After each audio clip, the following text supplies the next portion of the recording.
Die Erde ist wie ein Kind, das Gedichte weiß.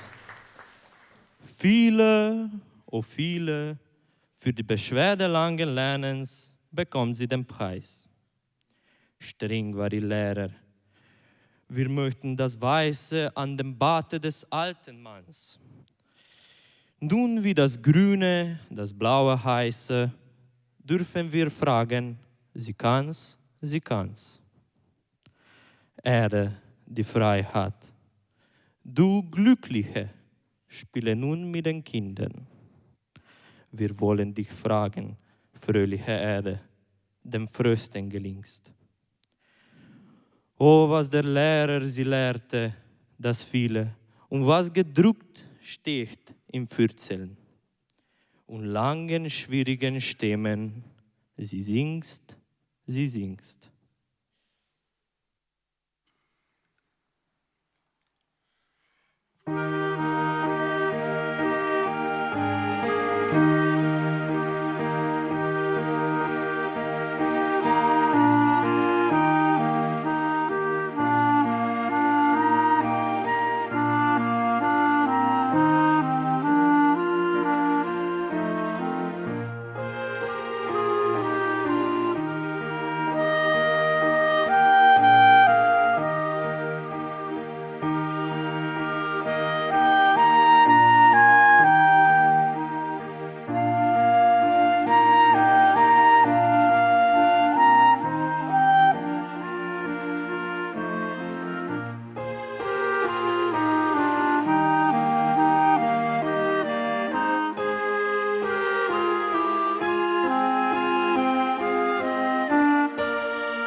Pomlad je spet prišla. Zemlja je kot otrok, ki pozna pesmi. Tako slavi Rainer Maria Rilke v zbirki Soneti Orfeju prihod pomladi in izraža povezanost med človekom, naravo ter duhovnim prebujenjem. Zato smo po tej pesmi poimenovali nocojšnjo tradicionalno prireditev Pozdrav pomladi, s katero že 18. leto zapored obeležujemo Svetovni dan poezije in prihod pomladi. Der Frühling ist wieder gekommen. Die Erde ist wie ein Kind, das Gedichte weiß. So feiert Rainer Maria Rilke in der Sammlung Sonette an Orpheus die Ankunft des Frühlings und bringt die Verbundenheit zwischen Menschen, Natur und geistigem Erwachen zum Ausdruck. Deshalb haben wir nach diesem Gedicht auch die heutige traditionelle Veranstaltung Gruß an den Frühling benannt, mit der wir bereits zum 18. Mal in Folge den Welttag der Poesie und den Beginn des Frühlings begehen. Spoštovane gospe in gospodje, cenjeni gostje, prisrčno pa dobrodošli. Veseli nas, da boste današnji večer preživeli z nami. Nocoj sta nas svojo prisotnostjo počastila tudi predstavnica Ministrstva za izobraževanje in šport, gospa Jolanda Bek, in župan občine Hrastnik, gospod Marko Funkel.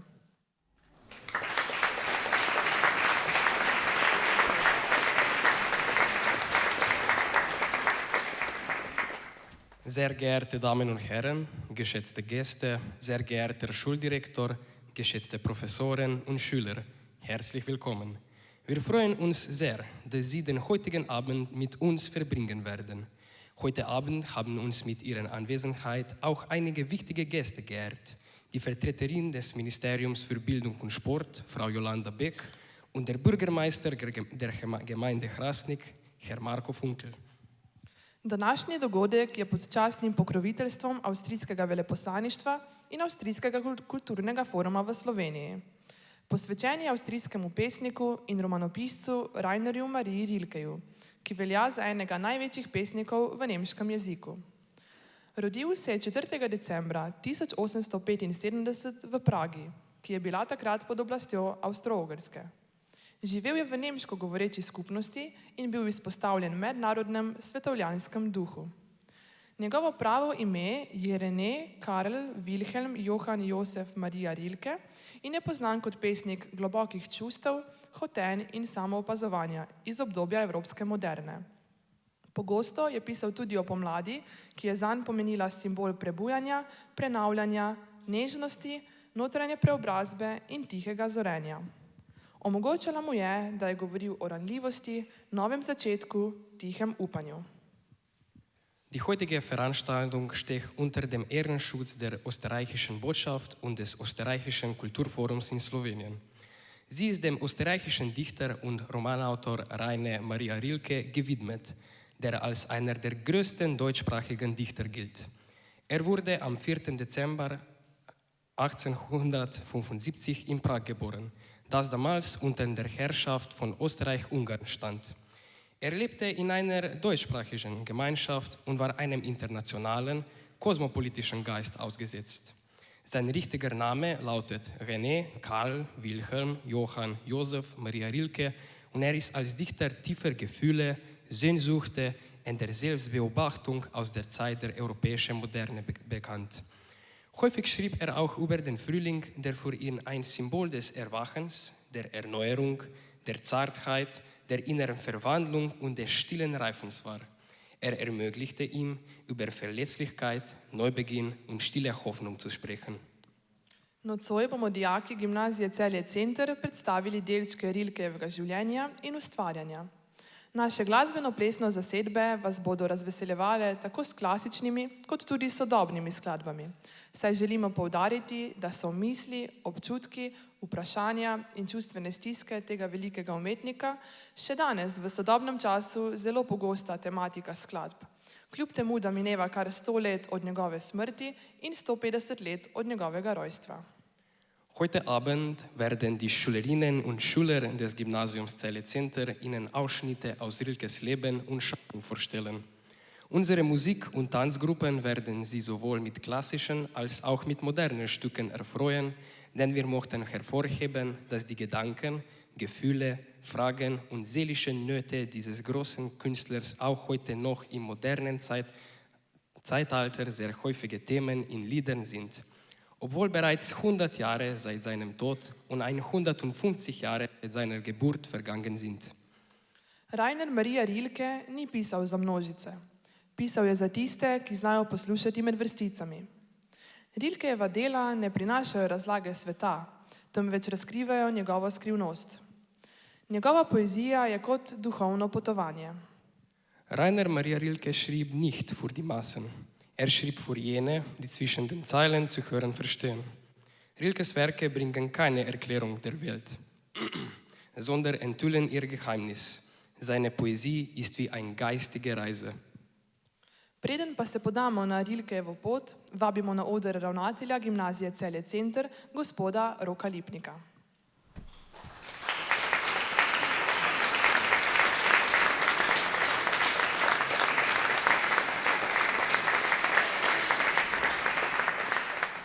Spoštovani gostje, cenjene profesorice in profesori, dragi dijaki, vsi prijatelji naše šole, dobrodošli na tradicionalni, že 18. prireditvi Pozdrav pomladi. Vsako leto ji vdahnemo novo, drugačno vsebino in tudi letošnja je takšna, enostavno drugačna. Posvečena je evropskemu pesniku moderne Rainerju Mariju Rilke in verjamem, da ga bomo začutili, ker je bil pesnik, ki je znal prisluhniti globini človeškega doživljanja, bil je glasnik tihega zorenja, nežnosti, ranljivosti, pa tudi notranje preobrazbe. Pomlad je bila zanj več kot le letni čas, ker je bila metafora novega začetka, trenutek, ko se svet in človek tiho prebudita v nekaj svetlejšega in bolj polnega. Zato je to res na mestu, da je letošnja prireditev poimenovana po eni izmed njegovih pesmi, posvečenih pomladi. Tisti, ki res slavi povezovanje človeka z naravo, z duhovnostjo in z notranjo rastjo. V uvodu nas je že razveselil današnji večerni vers Pomlad se je znova vrnila, zemlja je kakor otrok, ki zna pesmi. In v teh pesmih in teh verzih in tej pesmi začutimo tisto otroško radovednost in modrost, s katero pomlad vsako leto znova stopi med nas. Zemlja, pravi Rilke, je kot otrok, ki zna pesmi in prav takšna naj bo tudi današnja prireditev. Igriva, navdihujoča, polna lepote, glasbe, plesa, verzov in nove energije. Ponosni smo in ponosen sem, da bo večer oblikovala naša izjemna in ustvarjalna skupnost. Recitatorji, glasbene, plesne zasedbe, ki so svojo predavnostjo in občutkom za umetnost spet pripravili program, ki bo prežet tokrat z Rilkejevo duhovitostjo, mirnostjo in občutljivostjo in verjamem, da nas bo navdušil. Njihovi nastopi bodo oživili tako ritmičnost pomladi, kot upam tudi subtilnost Rilkejeve misli.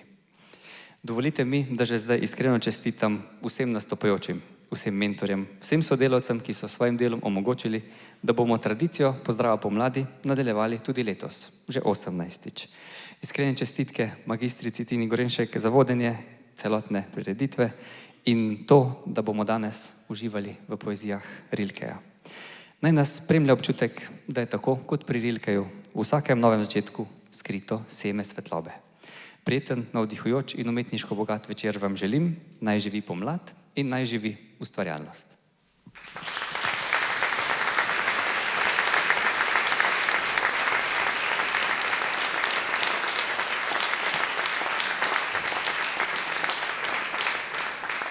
Spoštovani gospod ravnatelj, zahvaljujemo se za vaše besede. Sehr geehrter Herr Lipnik, wir bedanken uns für Ihre Worte.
Me res zanima, kakšno otroštvo v človeku vzbudi takšno besedno umetnost, kot jo iz sebe izliv Rilke. Sem otrok, žal neuspešnega zakona med mojim očetom, ki zase misli, da mu je karierno spodletelo, ter mojo mamo, ki kot ženska premožnega sloja svoj zakon doživlja pod svojo častjo.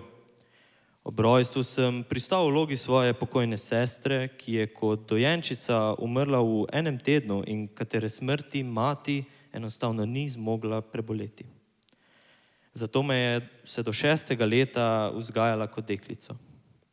Z 11. letom sta me starša poslala v osnovno šolo, v vojaško šolo. To je bila izkušnja, ki me je močno zaznamovala. Tja sem bil poslan na željo očeta, ki se mora odpovedati že začeti oficirski karieri. V mojih najnežnejših letih se je že kazala duša mladega umetnika, ki je bila nažalost zatrta pod težo kritik tamkajšnjega okolja.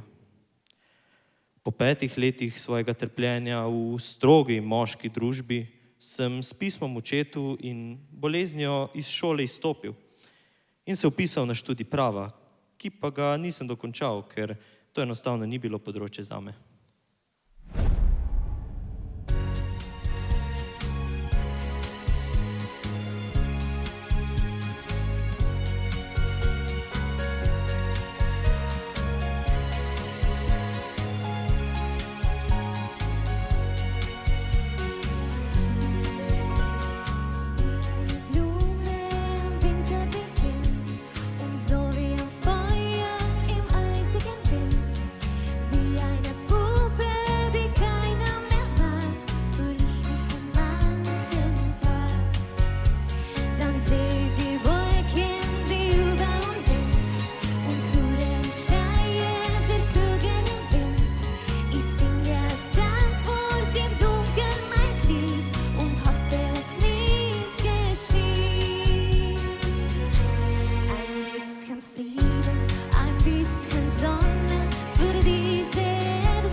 Rainer Maria Rilke. Pa je znal človek, ki v otroštvu ni poznal ljubezni, vseeno ljubiti? Ljubezen je bila moja največja sreča in moj največji nemir. Najpomembnejša oseba v mojem življenju je bila Lu Andreja Salome, ki je bila povod nekaterih mojih del. Bila je moja muza. Hkrati je s svojimi kritikami razvijala tudi mojo umetnost. Razumela me je. Z menoj je delila svoje znanje Freudove psihoanalize, z njo sem odkrival Rusijo in samega sebe. Na njeno pobudo sem svoje ime Rainer, svoje ime René spremenil v Rainer. Bila je moja zaupnica vse do konca življenja.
Liebes Lied, wie soll ich meine Seele halten, dass sie nicht an deine rührt?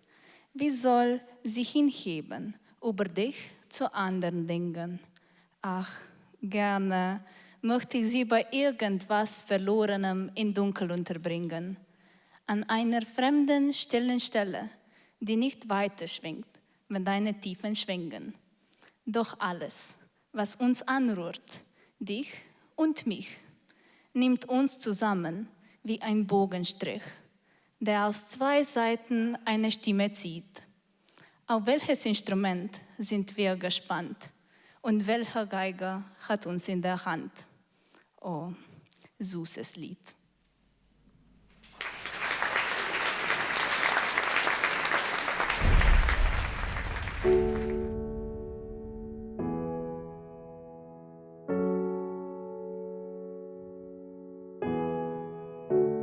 Wenn Wenn du zu mir sagst, du schläfst nicht so gut, dann weiß ich warum, doch gib es nicht zu, wie weh mir das tut. Eine Woche danach, wir sprühen vor Glück, bis ich dich küsse und merke, du bist woanders als ich. Weiß nicht, wie ich's ändern kann, dass dir alles so fällt, doch ich halt fest daran. Belüge mich selbst und ich bin wütend auf dich und ich bin wütend auf mich.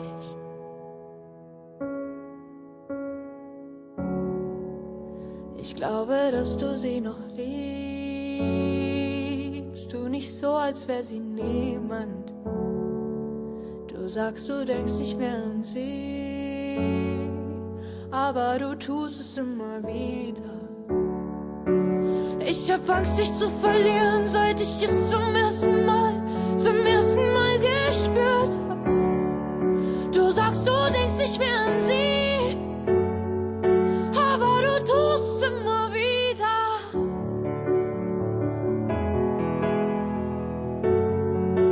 Aber du tust es immer wieder.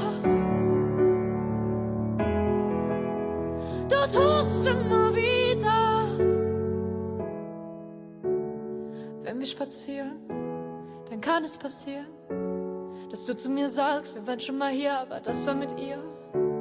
Und wenn ich dich frag, habt ihr noch Kontakt? Dann sagst du nicht viel, ich hasse das Gefühl, warum blockst du mich ab? Weiß nicht, wie ich's ändern kann, dass dir alles so fällt, doch ich halt fest daran. Belüge mich selbst und ich bin wütend auf dich und ich bin wütend auf mich.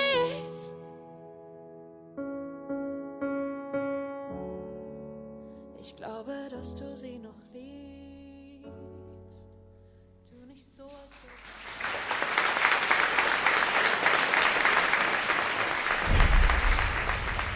Na Rilkejevo življenje in poezijo so pomembno vplivali neuspešen zakon staršev, zapleten odnos z materjo, ki ga je vzgajala kot deklico, osamljenost in nesprejetost v otroštvu ter groba vojaška šola.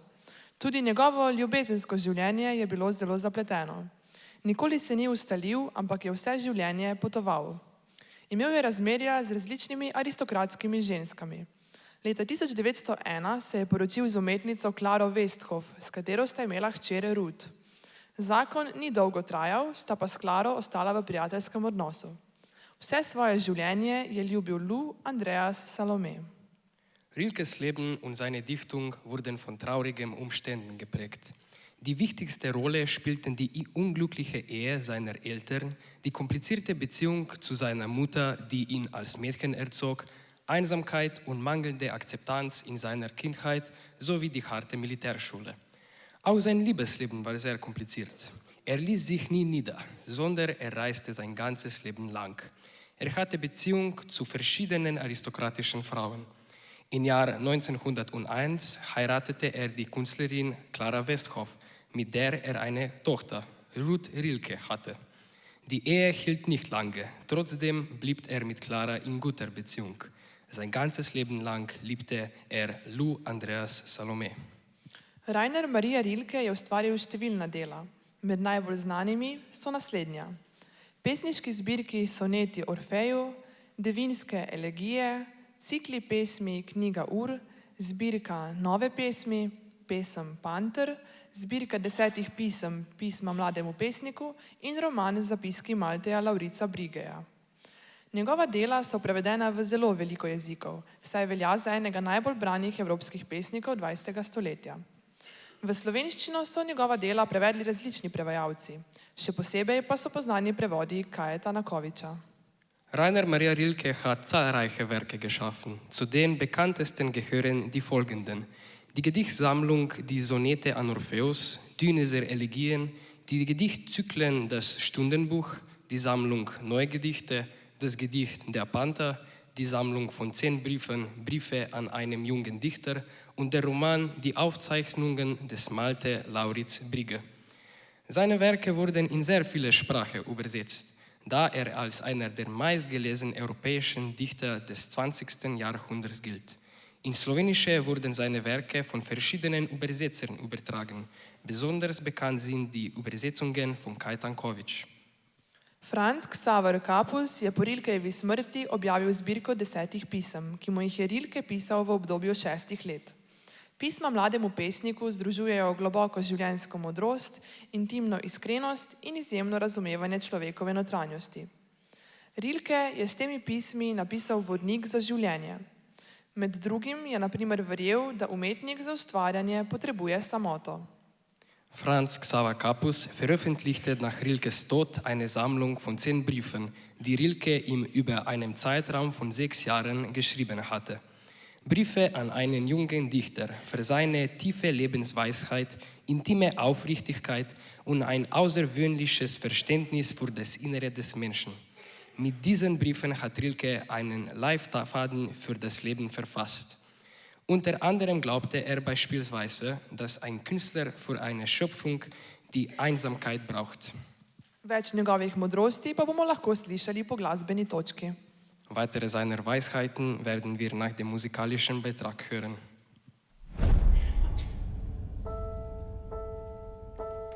Liebe ist wie wildes Wasser, das sich durch Felsen zwingt. Liebe ist so wie ein Messer, das dir im Herzen brennt. Sie ist süß und sie ist bitter, ein Sturmwind und ein Hauch. Für mich ist sie eine Rose, für dich ein Dornenstrauch.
Briefe an einen jungen Dichter. Pisma mlademu pesniku. Niemand kann Ihnen raten und helfen. Niemand. Es gibt nur ein einziges Mittel. Gehen Sie in sich. Forschen Sie nach dem Grunde, der Sie schreiben heißt. Prüfen Sie, ob er seine Wurzeln bis in die tiefste Stelle Ihres Herzens senkt. Gestehen Sie sich, ob Sie sterben mussten, wenn es Ihnen versagt würde zu schreiben. Nihče vam ne more povedati, ali morate pisati. Odgovor je le v vas samih. Če pisanje ni nuja, ni prava pot. Umetnost mora izvirati iz globine, iz notranjosti in iz želje po priznanju. Ne iz želje po priznanju. Leben Sie Ihre Einsamkeit. Osamljenost je temeljna za umetniško delo. Ni nekaj, česar bi se morali bati. Osamljenost je prostor, kjer človek najde svojo resnico in kjer se rojevajo misli, ki jih svet ne more dati. Haben Sie Geduld mit allem Ungelösten in Ihrem Herzen. Leben Sie jetzt die Fragen. Negotovost je del življenja, zato je potrebno biti potrpežljiv z vsemi neodgovorjenimi vprašanji v srcu. Ne siliti k odgovorom, saj odgovori pridejo šele, ko človek dozori.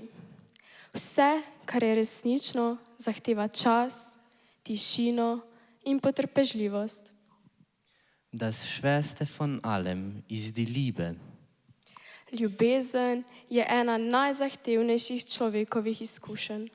Zahteva zrelost, samoto in sposobnost stati sam. Prava ljubezen je srečanje dveh celovitih bitij in spoštuje razdaljo. Ein Kunstwerk ist gut, wenn es aus der Notwendigkeit entstanden ist. Umetniško delo je dobro, če nastane iz notranje nuje.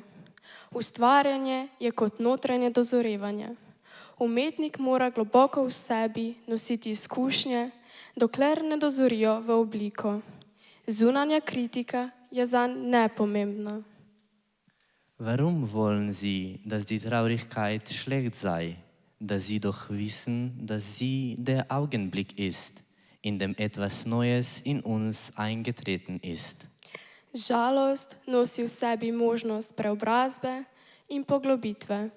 Žalost je lahko nov začetek. Umetnik mora sprejeti tudi temne plati življenja. Die einzige Reise ist die in uns selbst. Edina prava pot je pot v svoj notranji svet. Man muss den Dingen ihre eigene, stille, ungestörte Entwicklung lassen, die tief von ihnen kommt und durch nichts gedrängt oder beschleunigt werden kann. Človek se skozi leta spreminja, zori in potrebno je zaupati svoji poti, biti potrpežljiv in se ne bati sprememb. Življenje ima svoj ritem in ničesar ni moč pospešiti.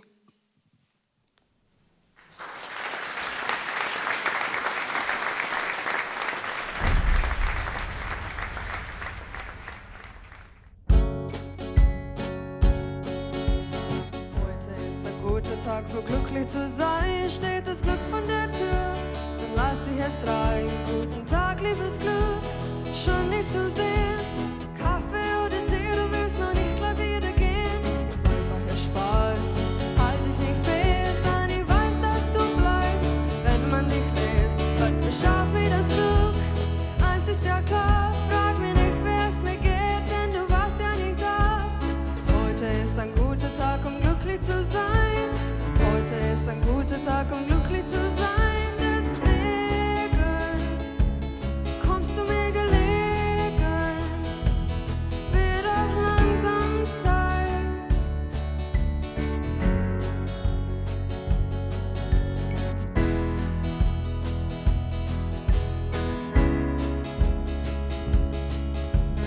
Uns ist das Glück schon so lang auf der Couch. Ich fühl mich sehr wohl, doch dann denke ich, ouch.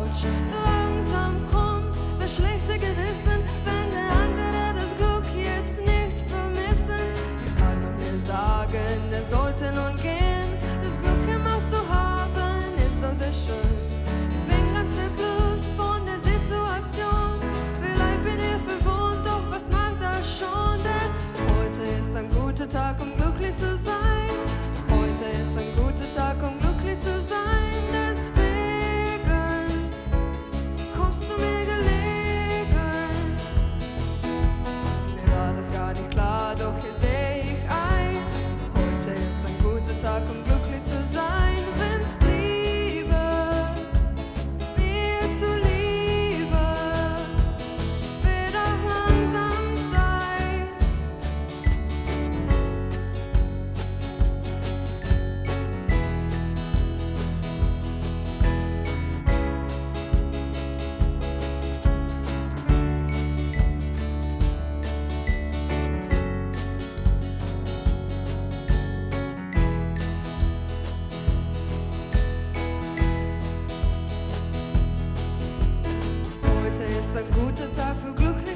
Kako je ustvarjal? Le odkot so prihajale vse njegove besede? Moje besede prihajajo iz samote, nerazumevanja in opazovanja lastnih čustev. Kritično mišljenje mi je zaznamoval veliki filozof Nietzsche. Skozi vse te nazore sem se s pesmimi potapljal v čas in minljivost, ljubezen in samoto ter v obstoj in nevidno. Pa toliko umetniških del. Zagotovo avtor s svojo umetnostjo ni navduševal le enega kraja. Škoda bi bila, da bi vse njegove občutke, izlite na papir, doživeli le ljudje enega samega kraja. V Pragi sem na univerzi obiskoval predmete iz književnosti, umetnostne zgodovine in filozofije. Nato pa sem se leta 1896 preselil v München, kjer sem spoznal Lou Andrea Salome, poročeno pisateljico in potujočo intelektualko, ter se posvetil zgolj literarnem delu. Živel pa sem tudi v Lincu, Berlinu, Bremnu, Rusiji, ki jo imenujem tudi kot svojo izvoljeno domovino, v kateri sem spoznal Tolstoja. Pot pa me je peljala tudi v Pariz, Španijo, Italijo ter topli Egipt. Moja pot se je zaradi levkemije končala v Švici leta 1926.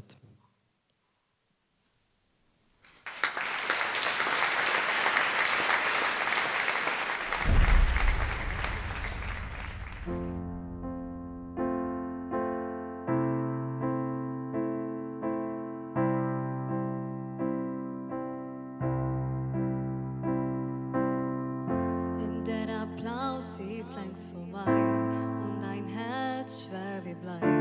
Jeder redet auf die Heim, trotzdem bist du so allein. Und du siehst so traurig aus, komm in mein Arm, lass es raus. Glaub mir, ich war wo du bist und weiß, was es mit dir macht. Doch wenn du lachst, kann ich es sehen. Ich seh dich mit all deinen Farben und deinen Narben hinter den Mauern. Ja, ich seh dich, lass dir nicht sagen, nein, lass dir nicht sagen, weißt du noch gar nicht, wie schön du bist.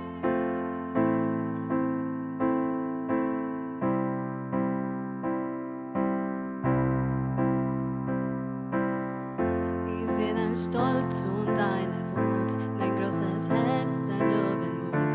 Ich liebe deine Art zu gehen und deine Art mit anzusehen, wie du deinen Kopf zur Seite legst, immer siehst, wie es mir geht. Du weißt doch immer auf mich sehen, dass ich dein Zuhause bin, als was mir dir macht, wenn du jetzt lachst. Ich seh dich, all deine Farben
kako si lep, prav takšen, kakršen si. V vseh svojih barvah, z vsemi svojimi napakami, čustvi in brazgotinami. Ko bi se le lahko vsi ljudje tega zavedali. Še posebej naj to velja za starševsko ljubezen, ki mora biti brezpogojna in zaradi katere bi se moral vsak otrok počutiti sprejetega. Wie schön du bist, genauso wie du bist, in all deinen Farben, mit all deinen Fehlern, Gefühlen und Narben. Wenn sich das nur alle Menschen bewusst machen könnten, besonders sollte dies für die elterliche Liebe gelten, die bedingungslos sein muss und durch die sich jedes Kind angekommen fühlen sollte. Zdaj pa sledi krstna izvedba repa o Rilkevem življenju, za katerega je aranžma in besedilo ekskluzivno za nocojšnjo prireditev napisal mentor fantovske vokalne zasedbe, profesor Daniel Berden. Jetzt folgt die Uraufführung des Raps über das Leben von Rilke, dessen Arrangement und Text der Mentor der Jugendvokalgruppe Professor Daniel Berden exklusiv für die heutige Veranstaltung geschrieben hat.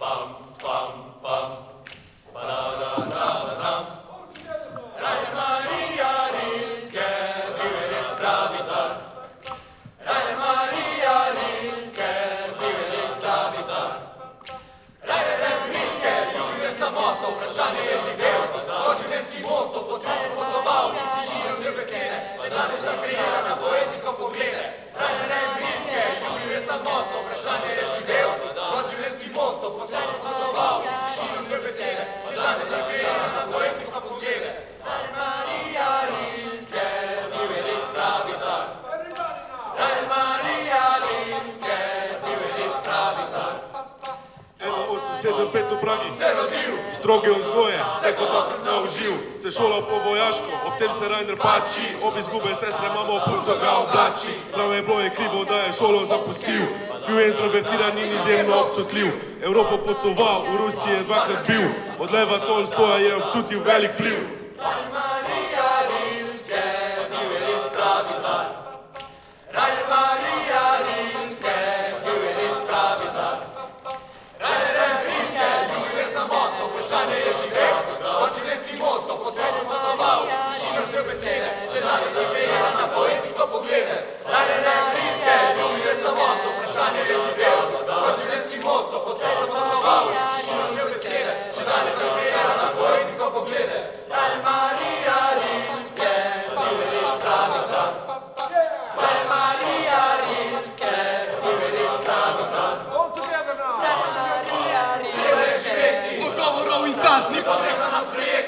Da ni imel doma, globoki umetnik se predajo tujske elegije.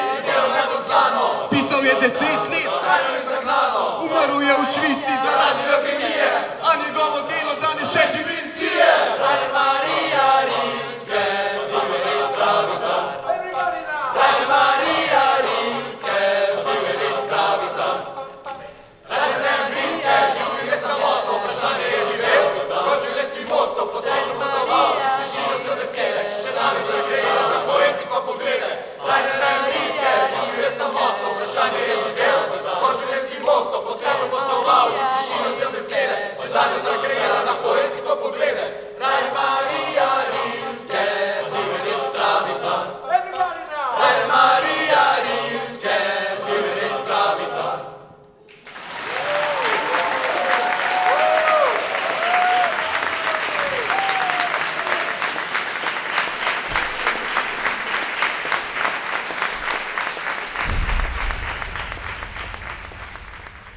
Der Panther.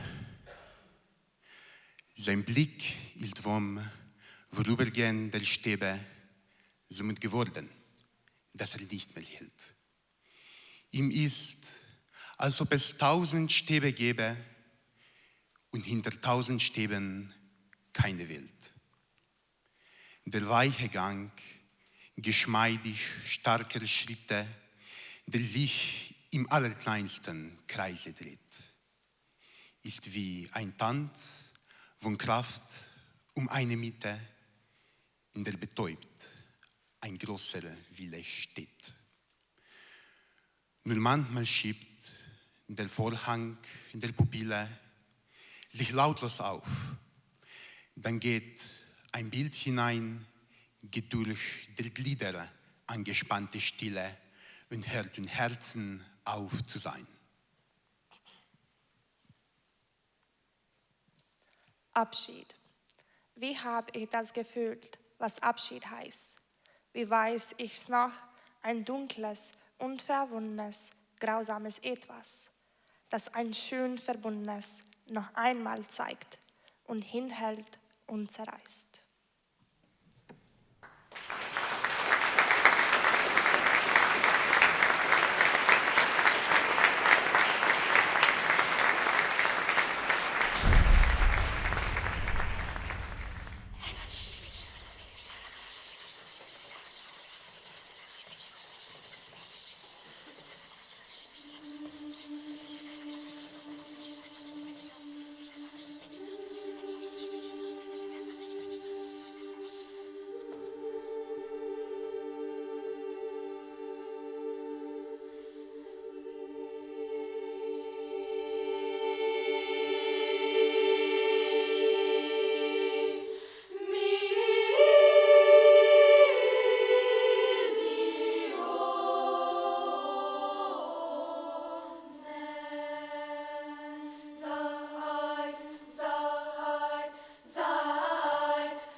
Naše odkrivanje Rilkejevega sveta se končuje. Skladbe, ki smo jih slišali nocoj, govorijo o ljubezni, sreči, človekovi notranji rasti, sprejemanju, samoti, o želji po miru in veselju, da ljudje ne bi toliko jokali. To so teme, o katerih je pred dobrimi 100 leti veliko razmišljal in pesnil tudi Rainer Maria Rilke. Unsere Entdeckungsreise in die Welt von Rainer Maria Rilke geht zu Ende. Die Werke, die wir heute Abend gehört haben, sprechen von Liebe, Glück, innerem Wachstum des Menschen, von Akzeptanz, Einsamkeit, vom Wunsch nach Frieden und von der Hoffnung, dass die Menschen nicht so viel weinen müssten. Dies sind Themen, über die auch Rilke bereits vor mehr als 100 Jahren intensiv nachgedacht und gedichtet hat.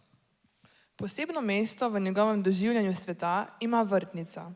Zanj je pomenila lepoto, ljubezen, minljivost in tudi bolečino zaradi svojih trnov. Za Rilkeja je bila simbol življenja z vsem svojim veseljem in trpljenjem. Na nagrobniku v Švici je zato napisan naslednji Rilkejev epitaf. Vrtnica, o čista protislovnost, želja, da ne bi bila nikomur spanec pod toliko vekami. Einen besonderen Platz in seinem Welterleben nimmt die Rose ein. Für ihn bedeutete sie Schönheit, Liebe, Vergänglichkeit und auch Schmerz durch ihre Dornen. Für Rilke war sie ein Symbol des Lebens mit all seiner Freude und seinem Leid. Auf seinem Grabstein in der Schweiz steht daher folgender von ihm verfasster Epitaph. Rose, o reiner Widerspruch, Lust, niemandes Schlaf zu sein unter so viel Liedern. Pred vrati so sončni pomladni dnevi. Če bi želeli doživeti vsaj delček sveta tega velikega umetnika, se lahko poleg prebiranja njegove poezije podate tudi na Rilkejevo pot, ki se nahaja takoj čez mejo v Italiji in je dolga približno 2 km. Speljana je ob robu visokih pečin nad Tržaškim zalivom. Rilke je bil gost na Devinskem gradu in tam je napisal znane devinske elegije. Vor uns liegen sonnige Frühlingstage. Wenn Sie einen kleinen Teil der Welt dieses großen Künstlers erleben möchten, können Sie neben der Lektüre seiner Poesie auch den Rilke-Weg besuchen, der sich gleich jenseits der Grenze in Italien befindet. Er ist etwa 2 Kilometer lang und verläuft am Rand höherer Klippen über den Golf von Triest.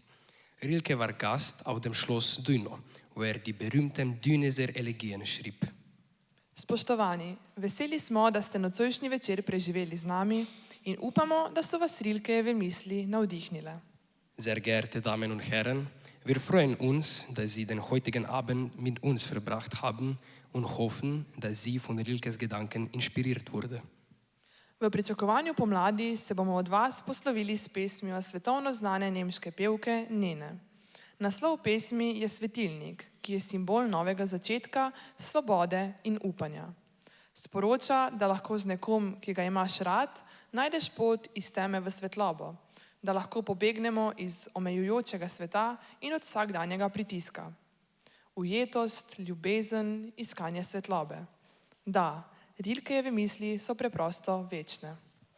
In Erwartung des Frühlings verabschieden wir uns von Ihnen mit einem Lied der weltbekannten deutschen Sängerin Nena.